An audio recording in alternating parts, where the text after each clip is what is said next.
QK news వార్తలకు స్వాగతం. ముందుగా వార్తల్లోని ముఖ్యాంశాలు. ఆటో కార్మికుల సమ్మె విరమించి చర్చకు రావాలన్న పొన్నం ప్రభాకర్. ఆటోలకు ఎలక్ట్రిక్ మార్పు కోసం 1,00,000 సాయం. ఆటో ఛార్జీల పెంపుపై ప్రత్యేక కమిటీ.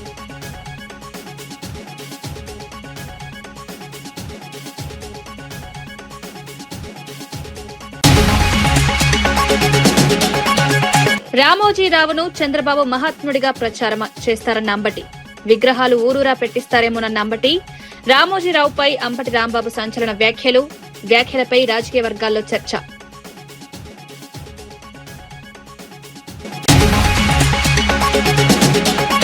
యూనివర్సిటీ ప్రతినిధుల కోసం సీఎం లండన్ వెళ్లడం ఎందుకన్న జగదీష్ రెడ్డి. అధికారులను పంపితే సరిపోదా అని వ్యాఖ్య. రాష్ట్ర సమస్యలు పెండింగ్ లో ఉంటే విదేశీ పర్యటన ఎందుకని ప్రశ్న. కాంగ్రెస్ లో సొంత నేతల భూములపైనే గొడవలు.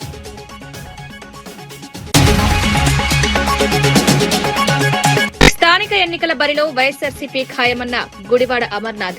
గెలిచినా ఓడినా ఎన్నికల్లో పోటీ. ఎన్నికల మైదానం నుంచి వైఎస్సార్సీపీ పారిపోదని వ్యాఖ్య. ప్రతి గ్రామంలో వైఎస్సార్సీపీ అభ్యర్థులను నిలబెడతామని వెల్లడి.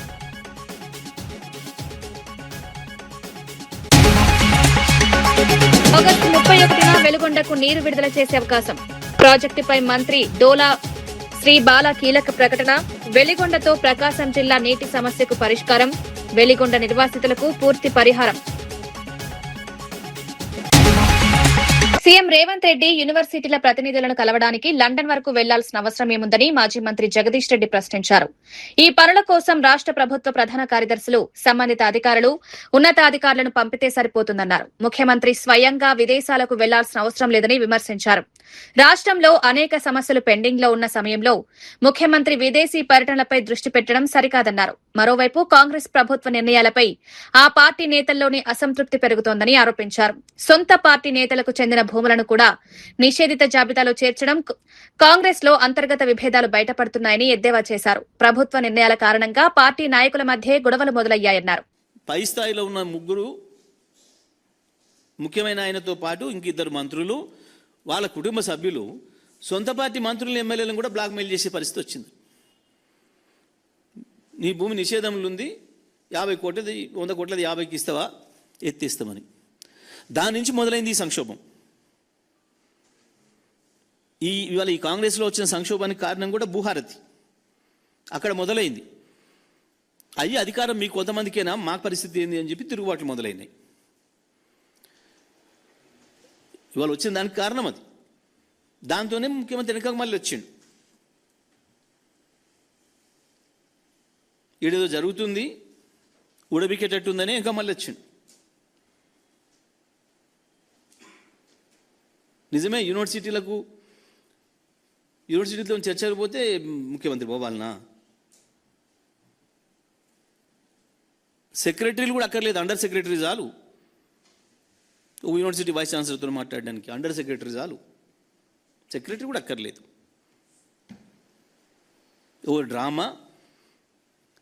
ఆయనకు చాలా మంచి అండర్స్టాండింగ్ ఏముంది. వెనక్కొచ్చిండు అని అంటే తప్పకుండా ఇది బయటపడుతుంది అన్న భయంతో నాతో మాట్లాడుకొని ప్రెస్ పెట్టి చెప్పించుకుంటా. ఆడ కూడా ఏదో నమ్మటట్టు ఉండాలి కాబట్టి వాడు ఆమ్దాన్ని కలుస్తాడు, ఆమ్దాన్ని కలుస్తాడు. ఆమ్దాన్ని దేని కలుస్తాడు? ఆమ్దాని కొడుకు. మాకు అనుమానం ఉంది, అందుకే ఇంకా పంపినామని వీళ్ళు అంటున్నారు. రాబోయే స్థానిక సంస్థల ఎన్నికల్లో వైఎస్సార్సీపీ ఖచ్చితంగా పోటీ చేస్తుందని మాజీ మంత్రి గుడివాడ అమర్నాథ్ స్పష్టం చేశారు. గెలిచినా ఓడినా ఎన్నికల బరిలో నిలిచి ప్రజల కోసం పోరాడతామని ధీమా వ్యక్తం చేశారు. గతంలో చంద్రబాబు నాయుడులా ఎన్నికల మైదానం నుంచి తమ పార్టీ పారిపోయేది లేదని విమర్శించారు. వైఎస్సార్సీపీ స్థానిక ఎన్నికల్లో పూర్తి స్థాయిలో పాల్గొంటుందన్నారు. పార్టీ కార్యకర్తలు, నాయకులు ఎన్నికలకు సిద్దంగా ఉండాలని పిలుపునిచ్చారు. ప్రజల సమస్యలను నేరుగా తెలుసుకుని వాటిపై పోరాటం చేయడమే ప్రభుత్వ లక్ష్యమన్నారు. ప్రభుత్వంపై ప్రజల్లో ఉన్న అభిప్రాయాన్ని ఎన్నికల్లో ప్రజలే నిర్ణయిస్తారన్నారు. స్థానిక సంస్థల ఎన్నికలు గ్రామీణ స్థాయిలో పార్టీ బలాన్ని చాటుకునే అవకాశమని పేర్కొన్నారు. అధికార పార్టీ ఒత్తిళ్లకు తాము భయపడబోమని స్పష్టం చేశారు. మాకేంటంటే మా పార్టీ స్టాండ్, మా నాయకుడు చాలా క్లియర్గా చెప్పారు. గెలుపోవటంతో సంబంధం లేదు, పోటీ అనేటి యుద్ధం జరగాల్సిందే అనేటువంటిది వైఎస్ఆర్ కాంగ్రెస్ పార్టీ స్టాండ్. అది అవతల ముగ్గురు కలిసి వస్తారా, 30 మంది కలిసి వస్తారా, 300 మంది కలిసి వస్తారా అనేటువంటిది మాకు సంబంధం లేదు. ఎంత వాళ్ళు ఏంటంటే పంచుకుంటారో, ఎక్కడెక్కడ వాటాలు వేసుకుంటారో అనేటువంటిది మాకు సంబంధం లేదు. మేము సింగిల్గా వైఎస్ఆర్ కాంగ్రెస్ పార్టీ సింగిల్గా పోటీ చేస్తుంది. రాష్ట్రంలో ప్రతి పంచాయతీలో పోటీ చేస్తుంది, ప్రతి మున్సిపల్ కౌన్సిల్ సీట్ పోటీ చేస్తుంది, ప్రతి మున్సిపల్ కార్పొరేషన్ డివిజన్ పోటీ చేస్తుంది, పంచాయతీలో ప్రతి వార్డు మెంబర్ పోటీ చేస్తుంది. అది మా కెపాసిటీ. మేము ప్రభుత్వంలో ఉన్నప్పుడు చంద్రబాబు నాయుడు ఏ రకంగా తోకముడిచి మేము ఎన్నికల్లో పోటీ చేయమని చెప్పి ప్రజాస్వామ్య వ్యవస్థకి గౌరవం ఇవ్వకుండా తోకముడిచి పారిపోయాడో అటువంటి వ్యక్తిత్వం మా నాయకుడిది కాదు. గెలుపో ఓటమో విజయమో వీరస్వర్గమో యుద్ధం జరగాల్సిందే, అది జరిగి తీరుతుంది. Thank you.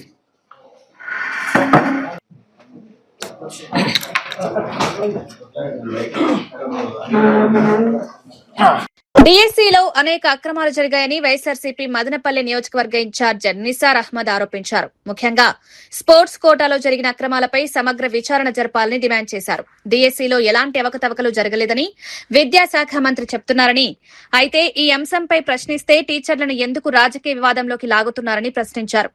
అక్రమాలు జరగలేదని ప్రభుత్వం చెప్తున్నప్పుడు తమ వద్ద ఉన్న అనుమానాలను నివృత్తి చేయడానికి సిద్దంగా ఉండాలన్నారు. మాజీ సీఎం వైఎస్ జగన్మోహన్ రెడ్డి చేసిన సవాల్ను స్వీకరించిన డిఎస్సీ, ఏపీపీఎస్సీ నియామకాలపై సీబీఐ విచారణకు ప్రభుత్వం సిద్దంగా ఉందని ప్రశ్నించారు. విచారణ జరిగితే వాస్తవాలు బయటకొస్తాయన్నారు. నిరుద్యోగులు, అభ్యర్థుల భవిష్యత్తుకు సంబంధించిన అంశాలను రాజకీయంగా చూడకుండా పారదర్శకంగా వ్యవహరించాలని కోరారు.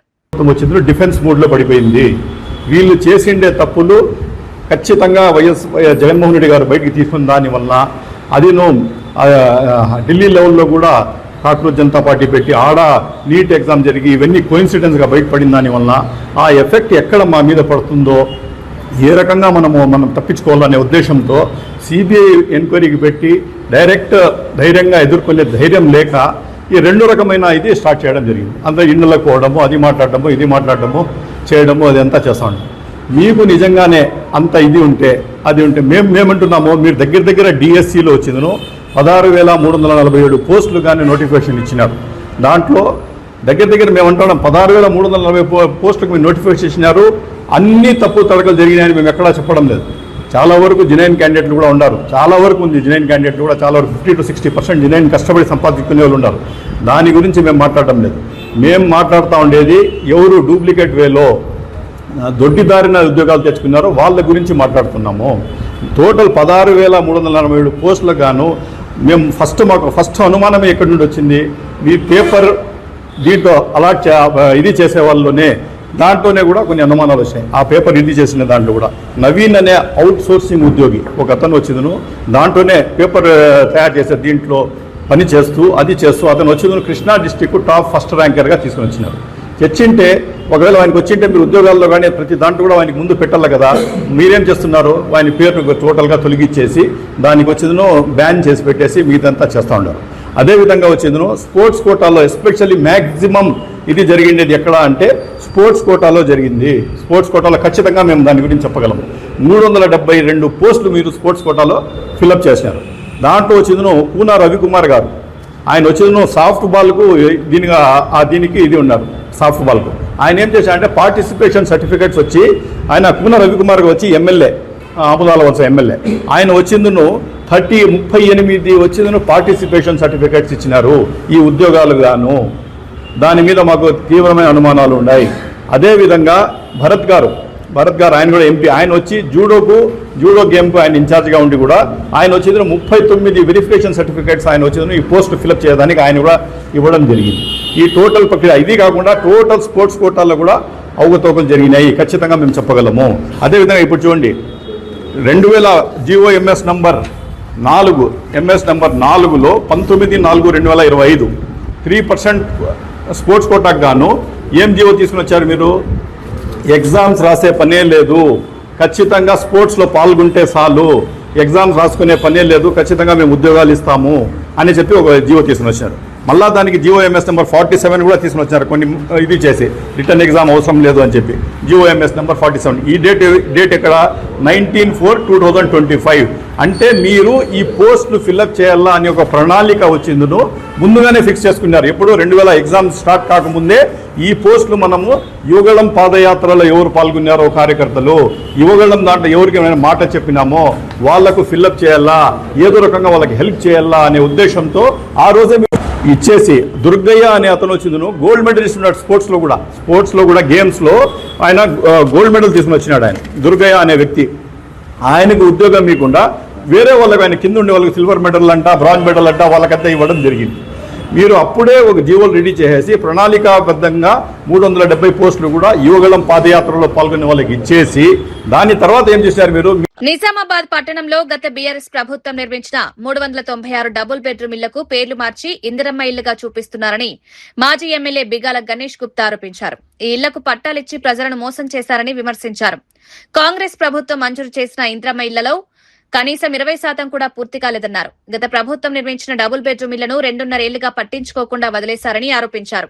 ఇప్పుడు వాటికి కేవలం పేర్లు మార్చి ప్రభుత్వం చేతులు దులుపుకుందని విమర్శించారు. పేదలకు ఇళ్ల నిర్మాణం విషయంలో ప్రభుత్వం స్పష్టమైన విధానం ప్రకటించాలని డిమాండ్ చేశారు. ఇప్పటికే నిర్మించిన ఇళ్లను లబ్దిదారులకు అందించడంలో ఎందుకు ఆలస్యం చేస్తున్నారని ప్రశ్నించారు. పేద కుటుంబాలకు సొంతిల్లు అందించడం ప్రభుత్వ బాధ్యత అన్నారు. కొత్త పథకాల పేర్లు మార్చడం కంటే పూర్తయిన ఇళ్లను అర్హులైన వారికి అందించాలని కోరారు. నిజామాబాద్ లో నిర్మించిన 396 ఇళ్ల విషయంలో ప్రభుత్వం పూర్తి వివరాలను ప్రజల ముందుంచాలని డిమాండ్ చేశారు. ఆడిటోరియంలో కూర్చొని పట్టాలు వంచిండు. ఎందుకు అక్కడికి పోయే ధైర్యం లేక, అక్కడికి పోయే ముఖం లేక, కట్టింది మేము కాదు అని చెప్పేసి ఆయనకు తెలుసు. అక్కడ ఉన్నటువంటి పరిస్థితి ఎంత ఘోరంగా ఉందంటే డోర్లు లేవు, విండోలు లేవు, టాయిలెట్లు లేవు, అన్నీ ఎత్తుకొని పోయినరు. 3 సంవత్సరాల సమయం పట్టింది వీళ్ళకి మేము కట్టించినటువంటి ఇల్లు పంచడానికి. ఆ ముఖం లేక అక్కడికి వెళ్ళి ప్రారంభోత్సవం చెయ్యలేక ఒక క్లోజ్డ్ ఆడిటోరియంలో కూర్చొని ఒక 10 మంది లబ్ధిదారులను కూర్చోబెట్టుకొని వాళ్లకు పట్టాలు ఇచ్చి చేతులు దులుపుకున్నాడు. దానికి ఇందిరమ్మ ఇల్లు అని పేరు పెట్టిండ్రు. మరి మా దగ్గర ఒక సామెత ఉంది. మా సోదరుడు జీవన్ రెడ్డి గారు మాటికి ఒక మాట చెప్తుంటా, ఆయన మందికి పుట్టినోళ్ళు మనోళ్ళు అని చెప్పుకుంటారు. మరి ఇది చూస్తే నిజంగా కూడా ఆ విధంగానే అనిపిస్తూ ఉంది. మరి అదేవిధంగా ఆయన రివ్యూ మీటింగ్లో ఏం మాట్లాడిందంటే పక్కనే పోచారం శ్రీనివాసరెడ్డి గారిని కూర్చోబెట్టుకొని అసలు బీఆర్ఎస్ పార్టీ అధికారంలో ఉన్నప్పుడు 2 BHCనే కట్టలేదు అని చెప్పిండు. మరి ఆ పోచారం గారిని అడగండి. 11,000 2 BHKలు అత్యధికంగా కట్టినటువంటి కాన్స్టిట్యున్సీ బాన్స్వాడ నియోజకవర్గం. మరి ముఖ్యమంత్రి గారి నియోజకవర్గం కంటే సిరిసిల్ల, సిద్దిపేట కంటే కూడా అత్యధికంగా కట్టింది మరి పోచారం శ్రీనివాసరెడ్డి గారి నియోజకవర్గంలో. కానీ ఆయన ఏం మాట్లాడలే. మాకు బాధాకరం. మరి మొన్ననే ప్రెస్ మీట్లో పెట్టి ఇచ్చిన వాళ్ళని మరవకూడదని. కానీ ఒక్క మాట పొంగులేటి గారిని కొట్టి లేదయ్యా మా దగ్గర 11,000 కట్టి ఉంటే మేము సంతోషపడే వాళ్ళం. కానీ ఆ మాట వారు చెప్పలే. మరి బీజేపీ కాంగ్రెస్ పార్టీ ఏ విధంగా ములాఖాత్ అయింది, ఏ విధంగా ములాఖాత్ అయి పనిచేస్తున్నదానికి నిజామాబాద్లో ఒక ఉదాహరణ. పైడి రాకేష్ రెడ్డి గారు ఆర్మూరు ఎమ్మెల్యే, సూర్యనారాయణ గారు నిజామాబాద్ ఎమ్మెల్యే నవ్వుకుంటూ జోకులు వేసుకుంటూ వాళ్ళ ఫంక్షన్లకు వెళ్ళి బాగా సంతోషంగా గడిపారు. చివరికి రివ్యూ సమయంలో మాత్రం వాళ్ళ జిల్లా అధ్యక్షుడు ఒక 50 మందిని వేసుకొని వచ్చేసి అక్కడ ధర్నా చేసేటటువంటి కార్యక్రమం. మరి ఈరోజు నేను అడుగుతున్నా, మేము ఏ ధర్నా కార్యక్రమానికి పిలుపునిచ్చినా మమ్మల్ని హౌస్ అరెస్ట్ చేస్తూ ఉన్నారు. మరి 50 మంది బీజేపీ వాళ్ళు అంతమంది మంత్రులు ఉండగా ఏ విధంగా కలెక్టరేట్లకు పోయినారు అంటే ఇది ములాఖాత్ కాదా? అంటే ఈ ఆపర్చునిటీ బీఆర్ఎస్ పార్టీకి ఇవ్వద్దు. కాంగ్రెస్ పార్టీ బీజేపీ పార్టీ రెండు ఒకటై మరి ఈ విధమైనటువంటి పనులు చేస్తూ ఉంది. ప్రకాశం జిల్లాకు కీలకమైన వెలిగొండ ప్రాజెక్టులోకి ఆగస్టు 31న ముఖ్యమంత్రి చంద్రబాబు నాయుడు నీటిని విడుదల చేసే అవకాశం ఉందని మంత్రి డోలా శ్రీ బాలవీరాంజనేయ స్వామి తెలిపారు. ఈ ప్రాజెక్టు ప్రకాశం జిల్లా ప్రజల చిరకాల ఆకాంక్షగా ఉందన్నారు. వెలిగొండ ద్వారా ప్రాంతంలో సాగు, తాగునీటి అవసరాలకు ప్రయోజనం కలుగుతుందన్నారు. ప్రాజెక్టు కారణంగా నిర్వాసితులైన కుటుంబాలకు ఇప్పటికే 3 దశల్లో పరిహారం అందించినట్లు మంత్రి వెల్లడించారు. ఇంకా పరిహారం అందాల్సిన చివరి లబ్దిదారులకు కూడా న్యాయం జరిగేలా చర్యలు తీసుకుంటామని హామీ ఇచ్చారు. ఒంగోలు కలెక్టరేట్లో ఆంధ్ర కేసరి టంగుటూరి ప్రకాశం పంతులు 155వ జయంతి వేడుకల్లో పాల్గొన్న సందర్భంగా మంత్రి ఈ వివరాలు తెలిపారు. గత వైఎస్సార్సీపీ ప్రభుత్వ హయాంలో వెలిగొండ ప్రాజెక్టు పనులు ఆశించిన స్థాయిలో ముందుకు సాగలేదని విమర్శించారు. ప్రస్తుత ప్రభుత్వం ప్రాజెక్టును పూర్తి చేసి ప్రజలకు నీటిని అందించేందుకు చర్యలు తీసుకుంటోందన్నారు. మీరందరూ చూశారు, పోయినసారి ఎన్నికల ముందు పని పూర్తి కాకుండానే సాబాన్నారు, చప్పట్లు కొట్టారు, మేళతాళాలు పెట్టారు, ఏదో చేశారు. ఫీడర్ కెనాల్ మొత్తం కూడా కొట్టుకుపోవడం, బ్రీచెస్ పడిపోవడం ఇవన్నీ చూసి అంతా లైనింగ్ చేయడం జరిగింది. పూర్తి స్థాయి జరిగింది. చరిత్ర 900 కోట్ల నష్టపరిహారంలో ఈ రోజుకి 768 కోట్ల రూపాయలని నిన్ననే చెక్కుల రూపాయన పూర్తి 3 విడతలు ఇవ్వడం జరిగింది. ఇది ముఖ్యమంత్రి గారి యొక్క చిత్తశుద్ధి. మొన్ననే డ్యామ్ సైట్లో ఇవ్వడం జరిగింది 300 కోట్లు, తర్వాత మొన్న 200 కోట్లు, నిన్న 257 కోట్లు ఇవ్వడం జరిగింది. నిర్వాసితుల విషయంలో ఏదైతే అవార్డు ఉందో ఆ అవార్డు ప్రకారం అర్హులందరికీ ఇస్తున్నాం. ఎవరైనా కానీ ఇంకా మాకు రాలేదు, ఇందులో మేము మిస్ అయ్యామంటే ఆఖరి లబ్ధిదారుడి వరకు, నిర్వాసిత వరకు కూడా అందించడం మేము సిద్ధంగా ఉన్నాం. మొదటిదో మేము మొత్తం పని పూర్తి చేసి 10 టీఎంసీలను రేపు విడుదల చేస్తున్నాం. ఈరోజు పెద్ద ఎత్తున ప్రజలందరూ కూడా ఆ కార్యక్రమంలో భాగస్వాములు కావాలని చెప్పేసి మార్కాపురం, ప్రకాశం జిల్లాలతో పాటు మిగిలిన జిల్లా ప్రజలు కూడా నేను మీకు విజ్ఞప్తి చేస్తున్నా. ఆటో కార్మికుల సమస్యలను పరిష్కరించేందుకు ప్రభుత్వం సిద్ధంగా ఉందని రవాణా, బీసీ సంక్షేమ శాఖ మంత్రి పొన్నం ప్రభాకర్ తెలిపారు. ఆటో కార్మికులు సమ్మె నిర్ణయాన్ని వెనక్కి తీసుకుని ప్రభుత్వంతో చర్చలకు రావాలని విజ్ఞప్తి చేశారు. ఆటో కార్మికుల సంక్షేమం కోసం ప్రత్యేక సంక్షేమ బోర్డు ఏర్పాటు చేయాలని కేబినెట్ నిర్ణయించిందని చెప్పారు. వారి సమస్యలను పరిష్కరించేందుకు ప్రభుత్వం కట్టుబడి ఉందని స్పష్టం చేశారు. హైదరాబాద్ లో కాలుష్యాన్ని తగ్గించడంతో పాటు ఆటో కార్మికులపై ఆర్థిక భారాన్ని తగ్గించేందుకు పెట్రోల్, డీజిల్, గ్యాస్ ఆటోలను దశల వారీగా ఎలక్ట్రిక్ ఆటోలుగా మార్చే విధానాన్ని ప్రోత్సహిస్తామన్నారు. ఎలక్ట్రిక్ ఆటోలకు మారేందుకు రెట్రో ఫిట్టింగ్ కోసం 1.5 లక్షల వరకు ఆర్థిక సాయం అందించే కొత్త పథకాన్ని తీసుకొస్తామని వెల్లడించారు. 2012 తర్వాత ఆటో ఛార్జీలను పెంచలేదని, పెరిగిన ఇంధన ధరలు, వాహనాల ధరలు, నిర్వహణ ఖర్చులను పరిగణలోకి తీసుకుని ఛార్జీల పెంపుపై ప్రత్యేక కమిటీ ఏర్పాటు చేస్తామన్నారు. గ్రామీణ ప్రాంతాల ఆటో కార్మికుల సమస్యలను కూడా ప్రభుత్వం పరిగణలోకి తీసుకుంటుందని తెలిపారు. సమ్మె ద్వారా కాకుండా చర్చల ద్వారా సమస్యలకు పరిష్కారం లభిస్తుందని మంత్రి పొన్నం ప్రభాకర్ అన్నారు. అనేటువంటిది మనం సమిష్టిగా నిర్ణయం చేద్దామనే మాట మనం చేద్దాం. రెండవది సంక్షేమ బోర్డు అడుగుతా ఉన్నారు. లేబర్ సంక్షేమ బోర్డు కావాలంటే కార్మికుల పక్షాన సెస్ వసూలు కావాల్సి వస్తుంది. దానికి కూడా నేను అన్ని సంఘాలను కోరిన సంక్షేమ బోర్డు వేయడానికి కూడా కేబినెట్ అనుమతి ఇచ్చింది. దానికి సంబంధించిన విధి విధానాలు చేసుకోవడమే కాబట్టి ఆ సంక్షేమ బోర్డు కూడా వేస్తామనేటువంటి మాట నేను సందర్భంగా కోరుతాను. ఇది కాక ఆటో కార్మికుల సంక్షేమం దృష్టిలో పెట్టుకుని వాళ్ళ దగ్గర అంత ఆర్థికంగా ఉండదని హైదరాబాద్ లో 1,50,000 రూపాయలతోటి ఎలక్ట్రిసిటీ ఆటోలు కొనుక్కోవడానికి కానీ లేదా ఈవీ ఆటోలుగా రెట్రోఫిట్మెంట్ అంటే పెట్రోల్, డీజిల్ ఆటోలు లేకుండా ఉండడం కొరకు వాటిని ఈ విధంగా మారుస్తా ఉన్నాం. అది కాక స్క్రాప్ చేసుకుంటే కూడా కొత్త ఆటో కొనుక్కోవడానికి సహకారం చేస్తా ఉన్నాం. ఆ విధంగా హైదరాబాద్ లో ఎక్కడ కూడా డీజిల్, పెట్రోల్, గ్యాస్ ఆటోలు ఉండొద్దని, ఈవీకి కన్వర్ట్ చేసుకోవడానికి వాళ్ళ దగ్గర ఆర్థిక స్తోమత ఉండదని 1,50,000 రూపాయలు ఇస్తున్నాం. కాబట్టి దయచేసి ఎక్కడైనా సరే ఆటో కార్మికుల సంక్షేమానికి ప్రభుత్వం కట్టుబడింది. మేము ఎన్నికల్లో చెప్పిన వాగ్దానం ప్రకారంగా మీరు 12,000 రూపాయలకు సంబంధించి గ్రామీణ ప్రాంతాల వాళ్ళకు కూడా ఏ విధంగా చేయగలుగుతాం. ఆర్థిక ఇబ్బంది ఉన్నది. మీ అందరూ కూడా గ్రామీణ ప్రాంతాల్లో రవాణా సరఫరాకు సంబంధించి కష్టపడేటువంటి వాళ్ళు, మీ జీవితాల్లో కూడా న్యాయం జరిగే విధంగా ప్రభుత్వం ఆలోచన చేస్తూ ఉంది. ఏ విధంగా చేయాలి, మీకు ఏ విధంగా లాభం చేయాలనే ఆలోచన కొద్దీ తప్పకుండా మేము ఈ సందర్భంగా మనవి చేస్తూ హైదరాబాద్ లో 1,00,000 ఇళ్లు కడతా ఉన్నాం. ఇటు ఆర్టీసీ కార్మికులతో పాటుగా ఆటో కార్మికులు కూడా వాళ్ళు అప్లై చేసుకుని వాళ్లకు అంత పెద్ద విలువైన స్థలాల్లో కట్టే ఇళ్లకు అర్హులు కావచ్చని మేము కోరినాం. ఈ విధంగా అన్ని రకాల వాళ్ళకు 200 యూనిట్ల కరెంటు ఫ్రీ ఇస్తా ఉన్నాం, ఉచిత బస్సు సౌకర్యం కలిగజేస్తా ఉన్నాం, వాళ్ళ కుటుంబ సభ్యులు పోయేది, అట్లా రకరకాలుగా సంక్షేమ కార్యక్రమాలు, రేషన్ కార్డులు ఇస్తా ఉన్నాం, సన్నబియ్యం ఇస్తా ఉన్నాం. ఇన్ని కార్యక్రమాలు జరుగుతూ ఉన్నాయి. కాబట్టి ఇటువంటి అంశంలో కూడా మీ పట్ల ప్రభుత్వానికి వివక్ష లేదు. ఈ ప్రభుత్వం పక్షాన రవాణా శాఖ మంత్రిగా నేను మీకు విజ్ఞప్తి చేస్తా ఉన్నా, సమ్మె ద్వారా ప్రజలను ఇబ్బంది కలిగేసేటువంటి ప్రయత్నం వద్దు. మీరు తప్పకుండా మీకు కావలసినటువంటి రెట్రోఫిట్ ఏదైతే ఎలక్ట్రికల్ ఆటోలు చేయడానికో 1,50,000 ప్రతి ఆటోకు మా ప్రభుత్వం సహకారం చేస్తా ఉంది. అదేవిధంగా 2012 తర్వాత పెరిగినటువంటి రేట్లను పెంచడానికి కమిటీ వేసి పెంచుతాం. ఎంత అనేది మనందరం కూడా కలిసి నిర్ణయం తీసుకుందాం. దాంతో పాటుగా సంక్షేమ బోర్డు కూడా ఏర్పాటు చేస్తాం. దానికి కూడా విధి విధానాలు నిర్ణయం చేసుకుందాం అనే మాట ఈ సందర్భంగా నేను హైదరాబాద్ లేని ఇక్కడి నుంచే మీ అందరికీ విజ్ఞాపన చేస్తా ఉన్నా. దయచేసి సమ్మె అనేటువంటిది సమస్యకు పరిష్కారం కాదు. ప్రభుత్వం సానుకూలంగా ఉంది. నా మాటను విజ్ఞప్తి తీసుకొని అధికారికంగా ఇట్లా పూర్తిగా డైరెక్ట్ గా నేను రికార్డులో చెప్తా ఉన్నా. కాబట్టి నాది ఇదే విజ్ఞాపనగా తీసుకొని సమ్మెను నివారించమని సందర్భంగా కోరుతా ఉన్నా. మరణించిన వ్యక్తి గురించి మాట్లాడాల్సి రావడం బాధగా ఉందని మాజీ మంత్రి అంబటి రాంబాబు అన్నారు. అయితే కొన్ని సందర్భాల్లో స్పందించాల్సిన అవసరం ఏర్పడుతోందన్నారు.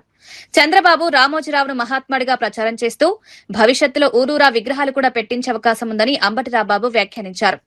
ఈ వ్యాఖ్యలపై రాజకీయంగా చర్చ మొదలైంది. గతంలో చంద్రబాబు రామోజీరావు మధ్య ఉన్న రాజకీయ సంబంధాలపై ప్రతిపక్ష పార్టీలు తరచూ విమర్శలు చేస్తూ వచ్చాయని ఆయన గుర్తు చేశారు.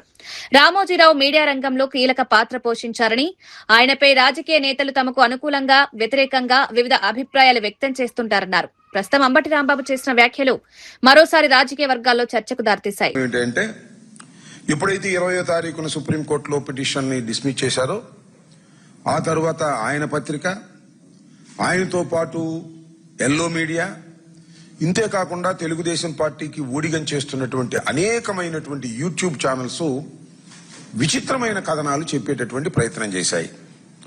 దానిలో ఏంటంటే ఆయన కడిగిన ముత్యంలా వచ్చాడని, రాపడని వజ్రమని, మట్టిలో మాణిక్యమని, మహాత్ముడని, గొప్పవాడని ఇలాంటి పొగడ్తలు పొగిడేటటువంటి ప్రయత్నం చేస్తున్నారు. దానితో పాటు అసలు నాకు అనుమానం, నారా చంద్రబాబు నాయుడు గారు ఈయన మహాత్ముడు, ప్రతి ఊర్లో కూడా ఆయన విగ్రహాలు పెట్టాలని చెప్పినా చెప్తాడు. ఎందుకంటే ఆయన మరణానంతరం ఆయన సంస్మరణ దినోత్సవానికి 12 కోట్లు ఆంధ్రప్రదేశ్ ప్రభుత్వం యొక్క ఖజానా నుంచి ఖర్చు పెట్టి చేసినటువంటి వ్యక్తి నారా చంద్రబాబు నాయుడు గారు. ఈ నేపథ్యంలో నారా చంద్రబాబు నాయుడు గారు చెప్పేటటువంటి ప్రయత్నం, కొన్ని యూట్యూబ్ ఛానల్ చెప్పేటటువంటి ప్రయత్నం, ఎల్లో మీడియా ప్రచారం చేసే ప్రయత్నాలకు భిన్నంగా వాస్తవాలను ప్రజల ముందు పెట్టాలి వైఎస్ఆర్ కాంగ్రెస్ పార్టీ తరపున అనే ఉద్దేశంతో నేను మీ ద్వారా ప్రజలకు కొన్ని వాస్తవాలు చెప్పాలనే ఉద్దేశంతో ఈ ప్రయత్నం చేస్తున్నాను. చంద్రబాబు నాయుడు గారుకి చాలా సన్నిహితంగా ఉండే వ్యక్తి రామోజీరావు గారు. రామోజీరావు గారు రాజకీయ నాయకుడు కాదు, కానీ అందరికన్నా మించిన రాజకీయ నాయకుడు. రామోజీరావు గారు తెలుగుదేశం కాదు, కానీ తెలుగుదేశాన్ని నడిపించేటటువంటి ఒక మహత్తరమైన శక్తి కలిగినటువంటి వ్యక్తి. అలాంటి రామోజీరావు గారి మీద 2008లో అనుకుంటాను ఉండవల్లి అరుణ్ కుమార్ గారు కొన్ని ప్రశ్నలు లేవనెత్తారు. అది రామోజీరావు గారి మీద కాదు, రామోజీరావు గారు నడుపుతున్నటువంటి మార్గదర్శి ఫైనాన్స్ మీద. మార్గదర్శి ఫైనాన్షియర్స్ చట్ట వ్యతిరేకంగా రాష్ట్రంలో, దేశంలో డిపాజిట్లు సేకరిస్తుంది అని. ఆ తరువాత 2008లో అప్పుడున్న ప్రభుత్వం విచారణ జరిపి ఆయన మీద కేసు కూడా రిజిస్టర్ చేశారు. చట్ట వ్యతిరేకంగా ఆర్బీఐ 45(s) సెక్షన్ ప్రకారం మార్గదర్శి ఫైనాన్స్ చేస్తున్నది క్రిమినల్ నేరము, ఇలా వసూలు చేయకూడదు అని కేసు కూడా రిజిస్టర్ చేశారు.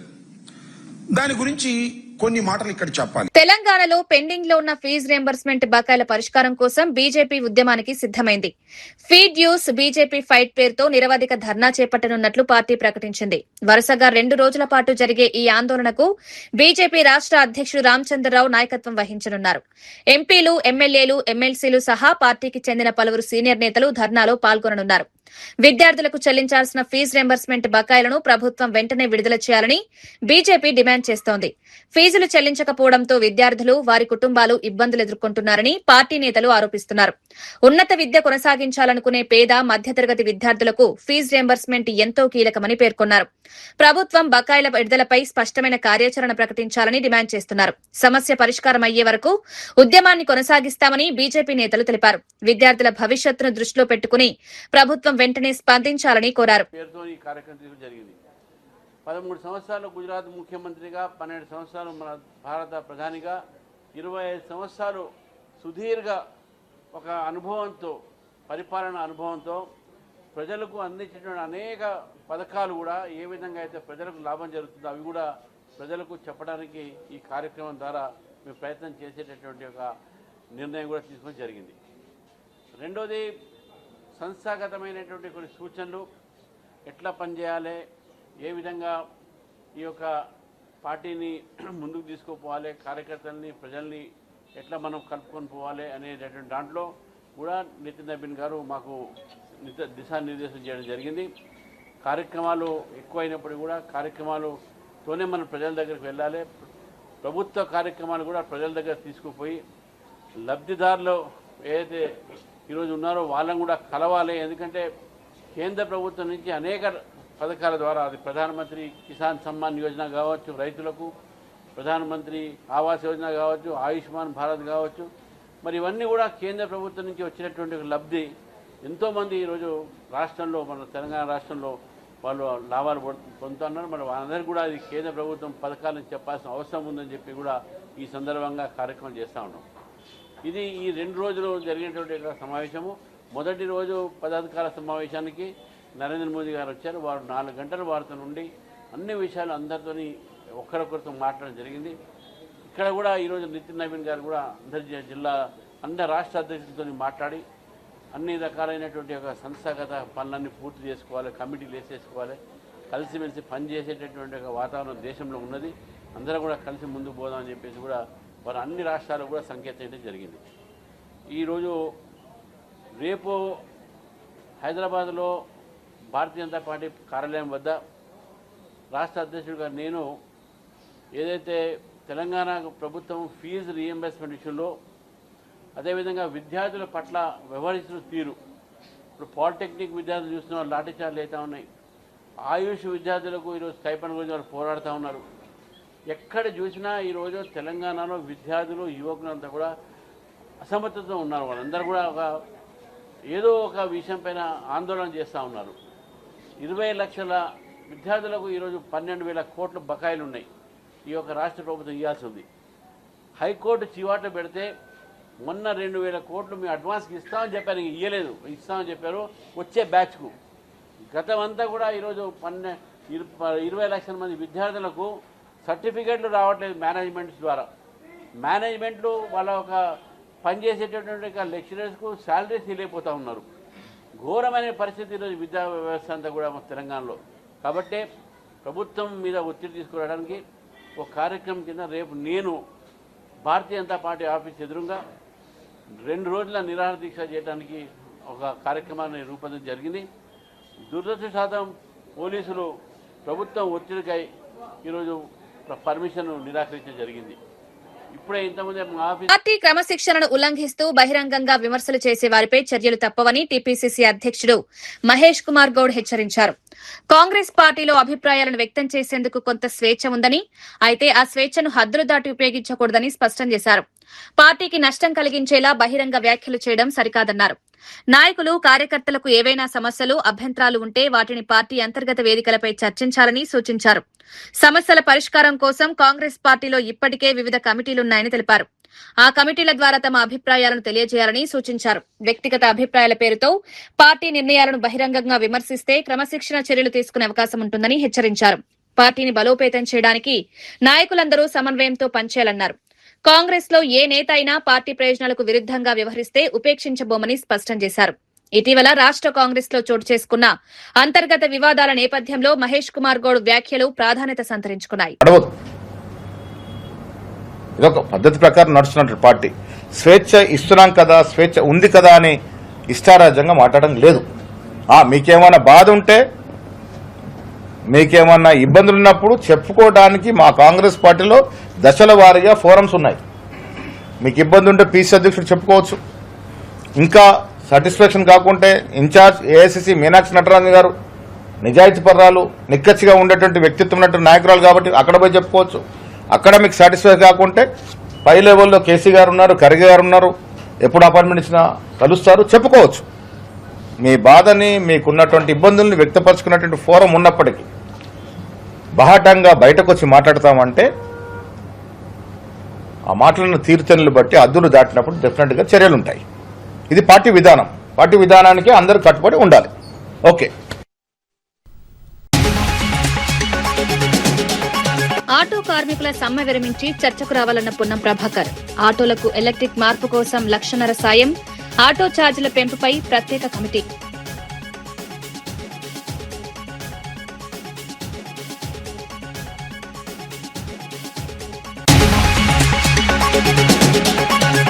రామోజీరావును చంద్రబాబు మహాత్ముడిగా ప్రచారం చేస్తారన్న అంబటి. విగ్రహాలు ఊరూరా పెట్టిస్తారేమోనన్న అంబటి. రామోజీరావుపై అంబటి రాంబాబు సంచలన వ్యాఖ్యలపై రాజకీయ వర్గాల్లో చర్చ.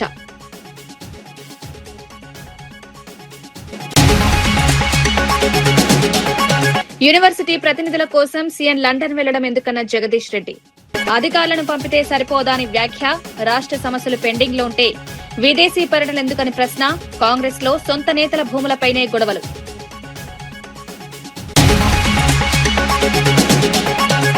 స్థానిక ఎన్నికల బరిలో వైఎస్ఆర్సీపీ ఖాయమన్న గుడివాడ అమర్నాథ్.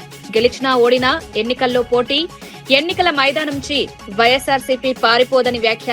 ప్రతి గ్రామంలో వైఎస్ఆర్సీపీ అభ్యర్థులను నిలబెడతామని వెల్లడి.